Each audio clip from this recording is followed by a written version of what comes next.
Alors, du côté de la justice, le CODAF, c'est justement le lieu de l'articulation entre l'autorité administrative et l'autorité judiciaire.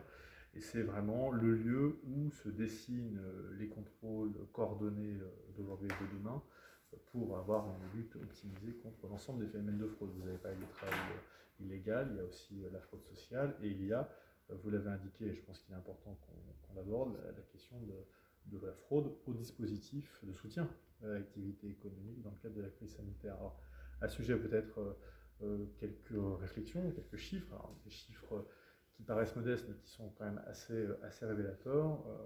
3 dossiers qui ont été transmis au parquet sur des fraudes à ces dispositifs de soutien à l'économie en temps de Covid. Et sur ces 3 dossiers, 2 ont fait l'objet d'un dessaisissement au parquet parisien qui coordonne un certain nombre de luttes contre ces fraudes. Un dossier est resté au parquet de Bastia parce qu'il concernait un entrepreneur situé dans le ressort. Tout ça pour vous dire que aussi bien l'autorité administrative que l'autorité judiciaire se mobilisent et continueront à se mobiliser tant que la crise sanitaire existera pour détecter ces fraudes et évidemment les combattre de la manière la plus efficace, la plus ferme possible.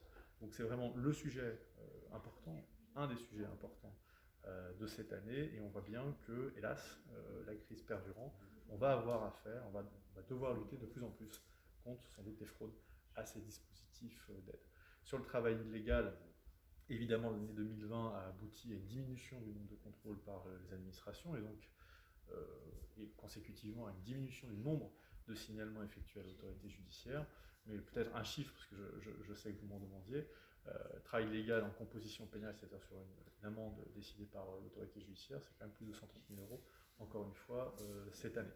Donc on est vraiment sur une réponse qui est une réponse massive, qui est une réponse financière contre les fraudeurs, et que nous entendons bien évidemment maintenir en 2021 dans le même étiage. Merci.